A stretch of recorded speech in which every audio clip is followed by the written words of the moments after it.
We'll come to the case scenario back after this lecture. So today we'll be discussing about the parotid gland. All of you know what is parotid gland? Yes? What is parotid gland? The salivary gland. What are the other salivary glands? Submandibular, sublingual. What is the purpose of salivary glands? Secretion of saliva. Okay, we'll be dealing with the location of the parotid gland, its capsule, its parts, its relation, structures that are penetrating, that are passing through the parotid gland, and blood supply, lymphatics, and nerve supply. So what parotid gland? I guess all of you know these salivary glands. They are located around the oral cavity. So parotid gland, it is lying in the parotid fossa. Parotid fossa is located onto the lateral side of the face. What happened last row? It is located at the lateral side of the face. So let's see what are the boundaries of the parotid fossa. So this is the skeleton of the face.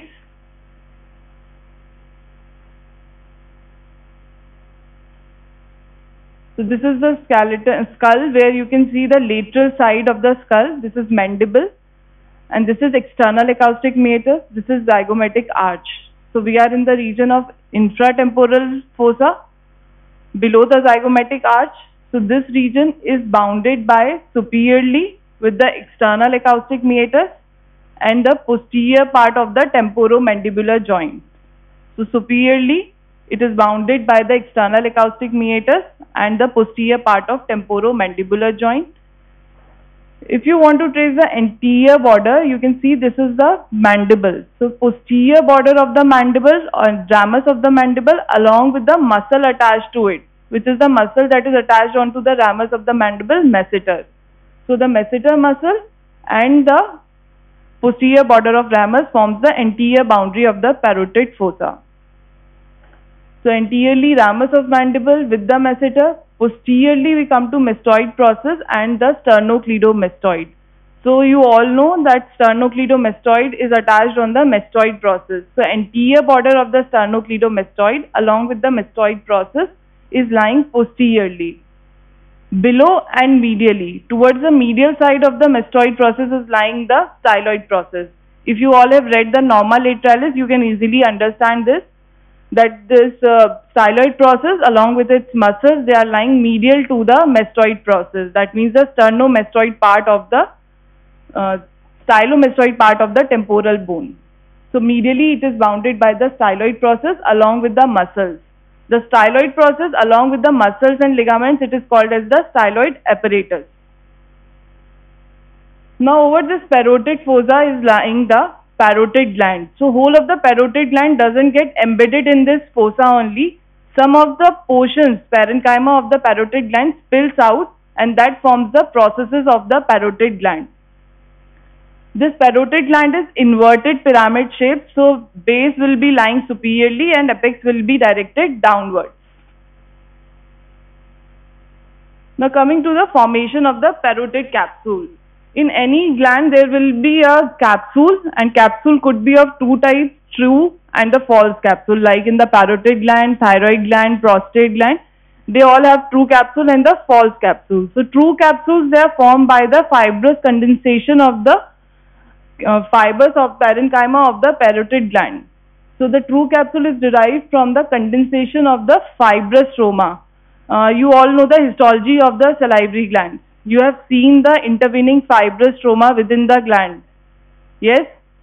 So those fibrous stromas, they condense onto the superficial, all of the surfaces of the parotid gland, and those condensation of the fibers is called as capsule. So this will be the true capsule. Another one will be the false capsule. So false capsule will be derived from the investing layer of the cervical fascia. Now this investing layer of cervical fascia is extending from the angle of the mandible to the external acoustic meatus. Now let's see this figure. This is showing you the false capsule, and we can see this is the investing layer of the cervical fascia, which is splitting out and inside. So it is splitting of the investing fascia that covers the parotid gland as a false capsule. It has superficial lamella and the deep lamella. Now this superficial lamella, it extends from the apex of the parotid gland and it is going till the zygomatic arch. So this is the superficial lamella. Now the fibers of the superficial lamella, they are overlying the masseter muscle. So the masseter muscle, epimysium. You all understand what is epimysium. So epimysium of the masseteric muscle along with the superficial splitting fibers of the investing layer of the deep cervical fascia, they form the parotid-masseteric fascia. So superficial lamella of the investing layer is also called as the parotid-masseteric fascia.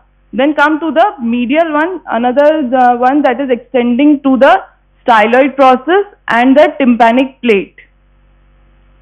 So those fibers of the investing layer of the deep cervical fascia that are going up to the styloid process and the tympanic plate, they are forming the deep lamella of the parotid fascia, that means the false capsule. And from the tip of the styloid process, some of the fibers, they go to the angle of the mandible.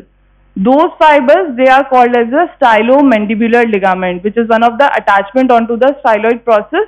So onto the tip of the styloid process is attached the stylomandibular ligament. What is the purpose of the stylomandibular ligament? It is separating the two glands, that is parotid gland and submandibular gland.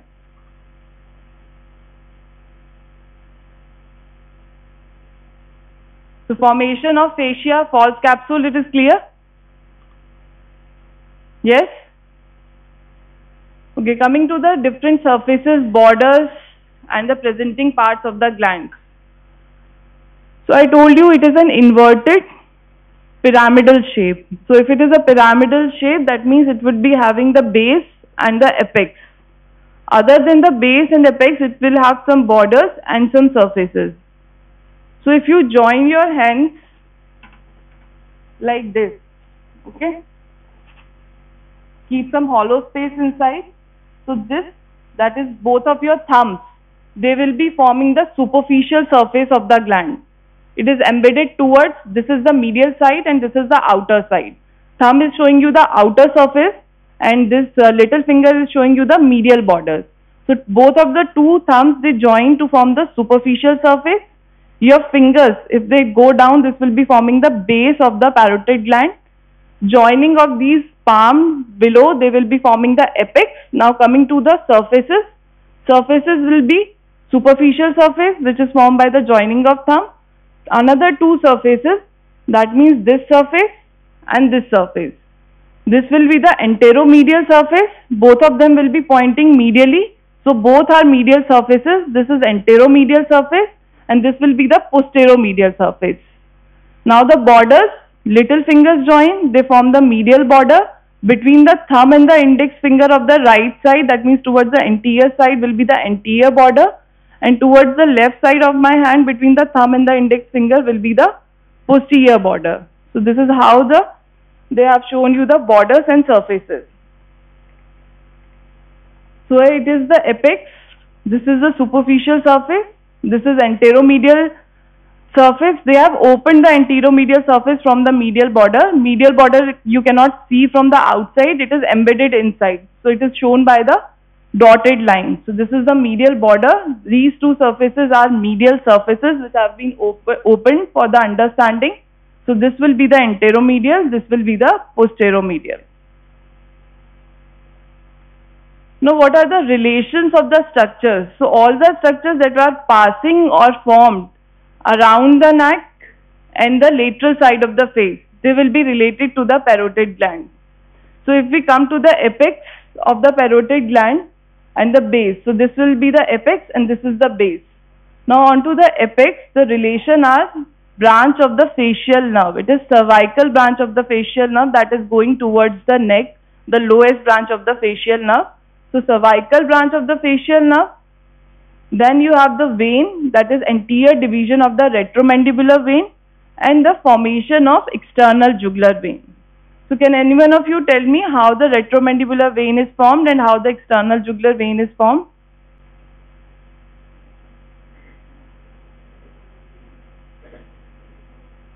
Roll number 54 is present. Roll number 54. Yes, can you tell me how the retromandibular vein is formed? तो जो पीछे खड़े हैं उन्हें सुनाई नहीं दिया होगा. Posterior division of the retromandibular vein and the posterior auricular vein. कोई पूछे तो याद रखना 2 P हैं, कुछ याद नहीं आएगा तुम्हें, 2 P याद आएंगे खाली. ठीक है. Posterior auricular and posterior division of the retromandibular vein, they join to form the external jugular vein. So the formation of the external jugular vein, you sit down. So formation of external jugular vein is related to the apex of the parotid gland. Other than that, you have anterior division of the retromandibular vein which is related at the apex. Another is the cervical branch of the facial nerve that is exiting through the apex of the parotid gland. Next, coming to the structures that are related to the base. So structures related to the base, this is again a one branch of the facial nerve, that is first branch that is going superiorly. So it exits through the base of the parotid gland. This is the temporal branch of the facial nerve. Then you have terminal branches of the external carotid artery, that is superficial temporal and maxillary artery. So superficial temporal vessels, they are related to the base of the parotid gland. So these are superficial temporal vessels, superficial temporal vein and the superficial temporal artery. Next is auriculotemporal nerve. Can any one of you tell me how the auriculotemporal nerve is related to the parotid gland?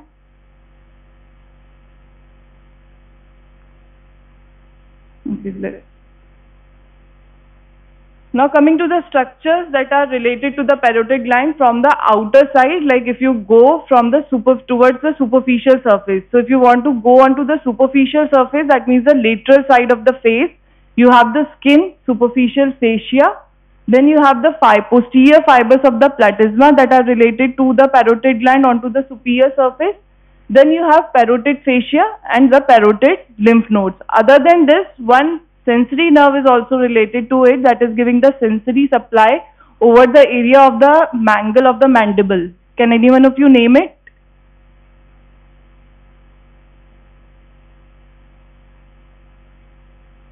Any auricular nerve?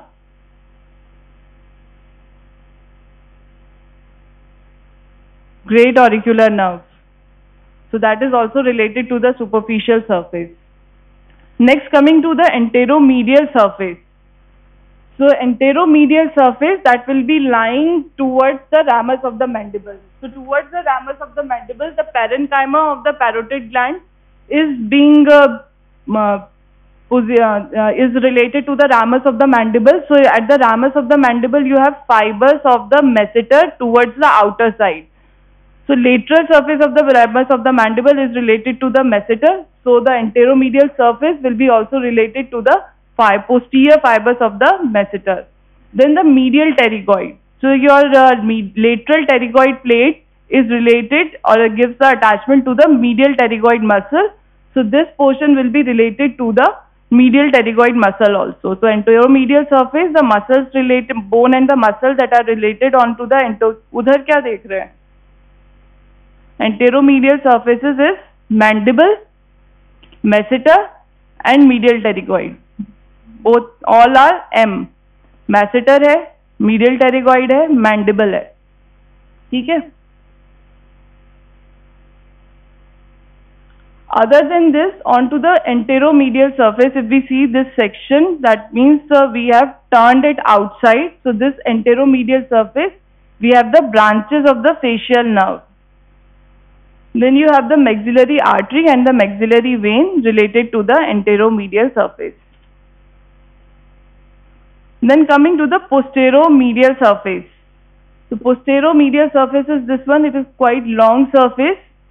This is related to several bones. One it is related to the styloid process. It is related to the mastoid process, and it is related to the transverse process of the atlas. So it is related to the processes. One is mastoid, another is styloid, and third one is transverse process of the atlas. So the posteromedial surface, the muscles that will be related to the mastoid process are, mastoid process पे क्या क्या muscle attachment होता है? sternocleidomastoid. Medial to the mastoid process is a digastric notch for the attachment of posterior belly of the digastric muscle. So these muscles will be related to the posteromedial surface. One is the sternocleidomastoid, another is the posterior belly of the digastric. Next, coming to this picture, now here it is showing you all the three processes that I have named. One is the mastoid process, another is this one is the styloid process, and this is the transverse process of atlas. So at the mastoid process, it is related to sternocleidomastoid and the posterior belly of the digastric. Then on to the transverse process of atlas, it is related to rectus posterior lateralis. On to the styloid process, it is related to the muscles that are attached on it. What are the muscles that are attached on the styloid process? Styloglossus, stylopharyngeus, stylohyoid. Then anterior to the styloid process, it is also related to the internal carotid artery, and posteriorly it is related to the internal jugular vein. Then more medial to the styloid process, that means if you go towards the pharynx, it is also related to the lower 4 cranial nerves, that means 9, 10th, 11th, 12th. So these are the 4 cranial nerves to which the styloid process will be related, so the parotid gland would also be related to it. Next, the anterior border and the posterior border. So this will be the anterior border and these are the posterior borders. All of you sit down.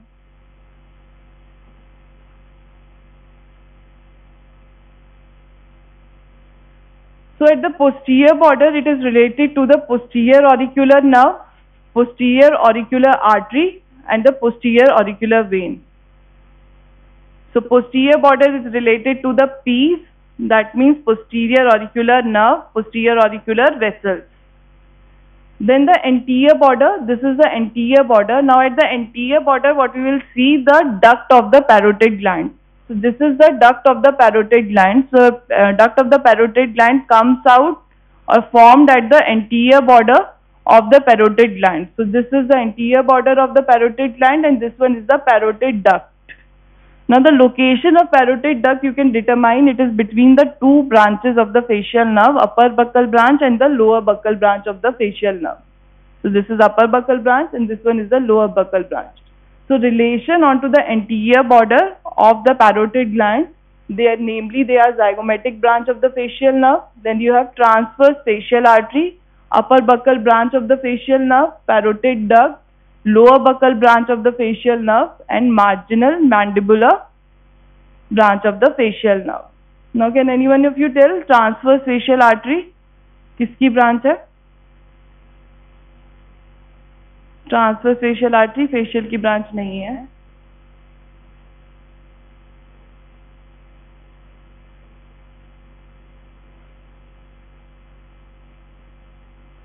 Now coming to the different processes, that means those that parenchyma of the parotid gland that has not been embedded in the parotid fossa, that is coming out of that region of the parotid fossa, that is forming the different processes of the parotid gland.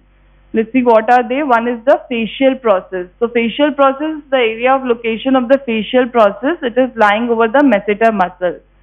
Sometimes there is also accessory process present, that would be present between the zygomatic arch and the parotid duct. So this portion, this is showing you the parotid duct and this one is the zygomatic arch. So between the zygomatic arch and the parotid duct is lying the accessory process.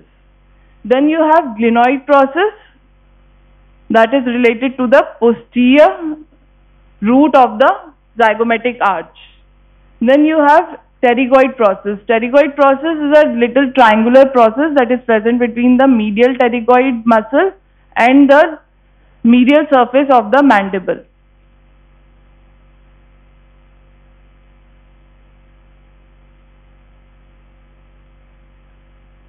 Now what are the structures that are present in the substance of the parotid gland?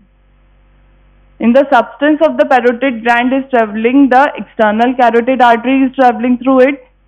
Retromandibular vein formation is through the parenchyma of the parotid gland and the facial nerve is coming out of the stylomastoid foramen and branching onto the face. So all this occurs through the parenchyma of the parotid gland. Last row बात करना बंद कर दो कि उसके लिए special call किया जाता है तुम लोगों को. आंसर आता नहीं है, खड़े हो चुके, और कुछ बनना रह गया यहाँ पे.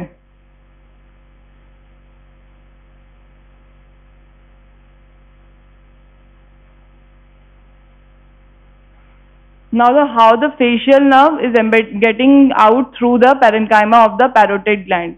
So facial nerve, that means the extracranial course of the facial nerve starts when it comes out through the stylomastoid foramen. So stylomastoid foramen is lying between the mastoid process and the styloid process. So from the mastoid process, it is lying at a distance of 2.5 centimeter medially.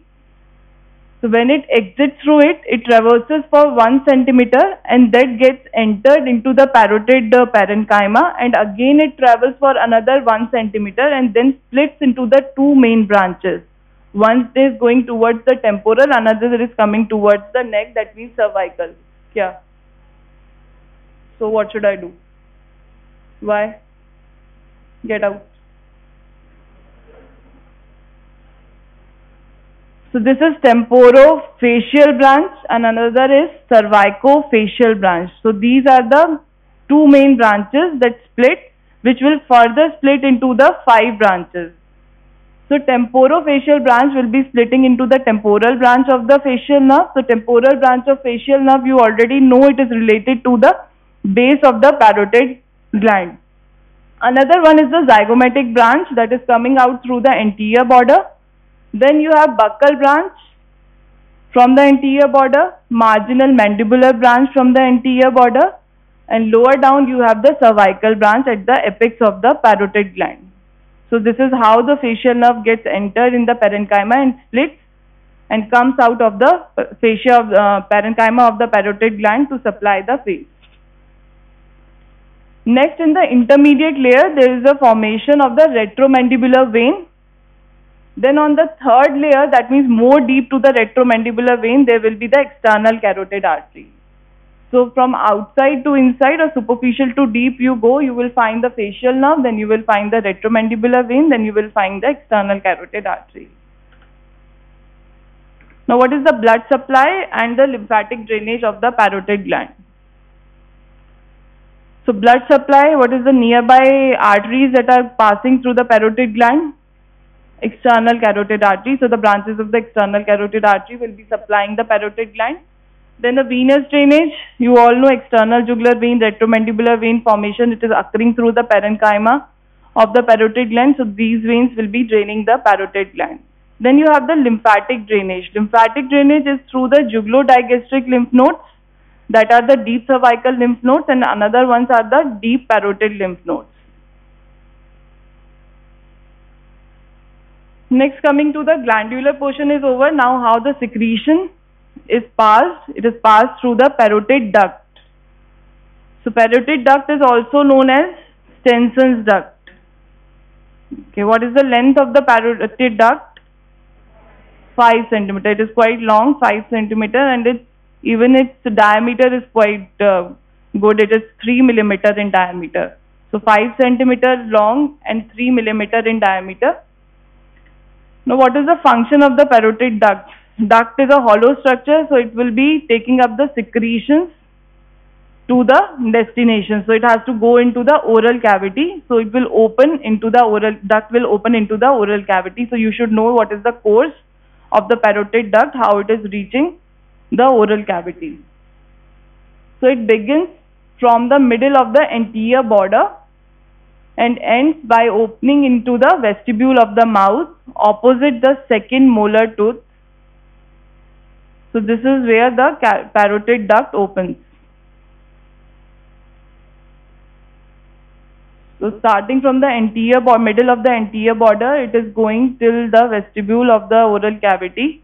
So this hole is 5 centimeter in length. Now from the anterior border, it is traveling horizontally. After it crosses the masseter, this is the masseter muscle is shown, and this is the ramus of mandible. So it crosses the masseteric muscle, then it turns medially. So this is the portion of the parotid duct which is running horizontally. Then it passes medially into the buccal fed. It crosses the buccopharyngeal fascia. So many people, they ask you what are the structures that are being pierced by the parotid duct. First, it is piercing the buccal pad of head, then it is piercing the buccopharyngeal fascia, then it pierces the buccinator muscle. Now at the inner border of the buccinator muscle, it again turns medially. So this is the second turn of the parotid duct, and then it opens into the vestibule of mouth opposite the crown of the second molar tooth. So this is the course of the parotid duct, starting from the anterior border of the parotid gland and how it is reaching the vestibule of the oral cavity. Is it understood? Next, coming to the nerve supply. So nerve supply has already been told to you. So who is going to tell me the nerve supply? One is parasympathetic, another is sympathetic, then you have sensory supply. So sensory supply is through the greater auricular nerve. Sympathetic is through the fibers around the external carotid artery. Along with the sympathetic, it is also giving the vasomotor supply to the parotid gland. Then third one, which is major, that is parasympathetic for the secretions. So you all have gone through the parasympathetic ganglions. So who is going to tell me the parasympathetic nerve supply of this gland? Name the ganglion that is related to the parotid gland. कौन सा parasympathetic ganglion related होता है? Parasympathetic ganglion पता है कौन कौन से होते हैं? 4 पैरासिम्पैथेटिक गैंग्लियन है और उसको बाय हार्ट पढ़ लेना. बैठ जाओ. So parasympathetic supply to the parotid gland, it leads to the watery secretion, and the sympathetic supply to the parotid gland, it leads to the mucoid secretion, which is more rich in mucus, and it's sticky in nature. Now see the pathway. Now it is starting from the inferior salivatory nucleus. So we have in any ganglion, we have some pre-ganglionic fibers and some fibers, they are post-ganglionic. So fibers that are before the ganglion, before they reach the ganglion, those are called as the pre-ganglionic fibers, and the fibers that exit from the ganglion, they are called as post-ganglionic fibers that will reach to the destined organs. So these fibers which are starting from the inferior salivatory nucleus, they are located in the medulla. So you have a portion of the brain stem, midbrain, pons and medulla. So inferior salivatory nucleus, it is related in the medulla. So you can see here, this one is the inferior salivatory nucleus located in medulla. Now from the inferior salivatory nucleus, pre-ganglionic fibers are starting. Now these pre-ganglionic fibers, they are taken through the glossopharyngeal nerve. Now this glossopharyngeal nerve, then they are taken up by the tympanic branch. They go around from the tympanic plexus. Then from the tympanic plexus, there is a nerve that exits that is called as lesser petrosal nerve. If you know what are the structures that pass through the foramen ovale, so one nervous structure is mandibular nerve, another is the lesser petrosal nerve. So through this foramen, mandibular nerve and the lesser petrosal nerve, so these preganglionic fibers, they travel through the foramen ovale and exits the foramen ovale to reach the otic ganglion. So these are preganglionic fibers. I am repeating again: inferior salivatory nucleus, glossopharyngeal nerve, tympanic branch of the glossopharyngeal nerve, tympanic plexus, then lesser petrosal nerve. It exits through the foramen ovale and reaches the otic ganglion. So these are the preganglionic fibers. Now the postganglionic fibers, they will reach the parotid gland through the auriculotemporal nerve. I asked you in the lecture how this nerve is related to the parotid gland. So this is carrying the postganglionic fibers to the parotid gland, and that too they are parasympathetic in nature. Then another one is the sympathetic. Now sympathetic fibers, the postganglionic fibers, they are reaching the gland, and these fibers, they are derived from the superior cervical ganglion. Then they form the plexus around the external carotid artery. Now these branches, they reach the parotid gland. And sensory supply to this gland is through the great auricular nerve. So if you understood this, so you can easily understand if there is a parasympathetic stimulation, it will lead to the secretion, right? Next, coming to the Frey Syndrome. Now in this picture, just understand these fibers, these are parasympathetic fibers. Pink color fibers, they are parasympathetic fibers. Blue color, they are sympathetic fibers. And the middle one, green, they are sensory fibers. So what happens, this is a very interesting syndrome. If there is a parasympathetic stimulation, it should help in the salivation, more secretion of the saliva. So if there is injury to the parasympathetic supply, that means if there is injury to the auriculotemporal nerve fibers or sometimes greater auricular nerve. So during the nerve regeneration, some fibers from the parasympathetic supply, that means the auriculotemporal nerve, they will reach the end of the sensory nerves, that means the greater auricular nerve. And these greater auricular nerve, they are not only giving the sensory supply to the parotid gland, they are also supplying the skin, sweat glands over the skin of the lateral side of the face. So stimulation of the sensory will cause sweating over the lateral side of the face.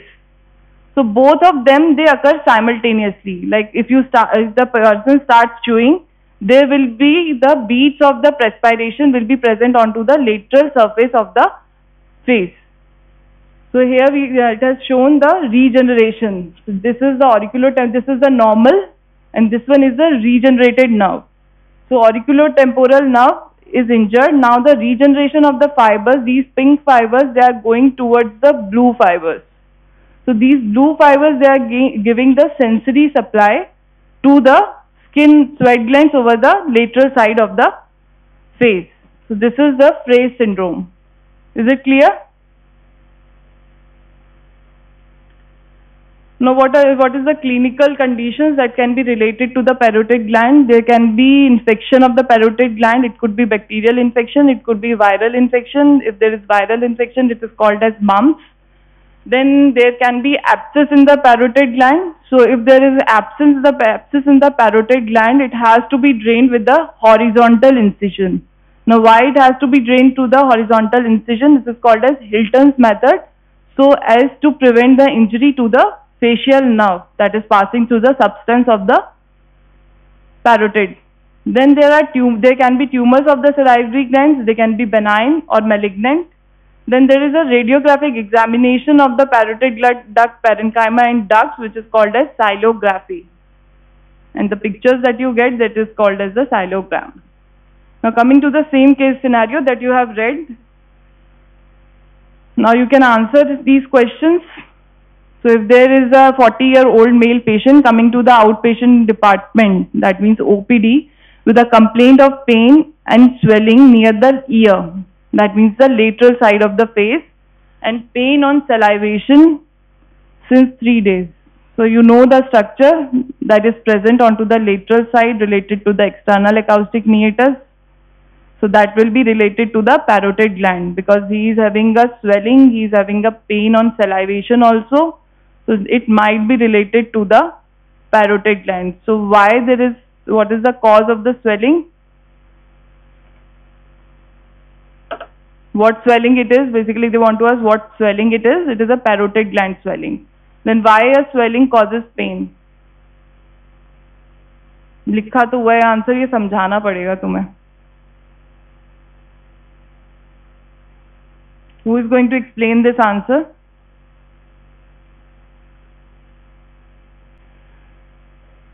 Very good. Clap for him.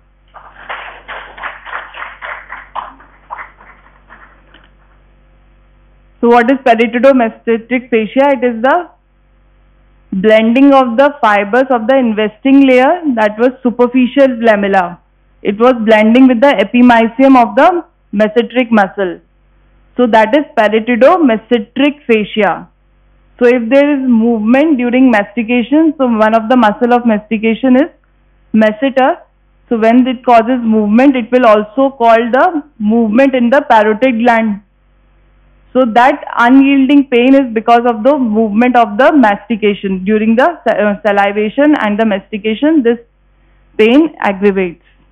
And even the slight movement is causing the intense pain. क्योंकि थोड़ा सा भी move करोगे jaw को, so it is causing the movement of the superficial lamella of the investing fascia. That's all in the lecture.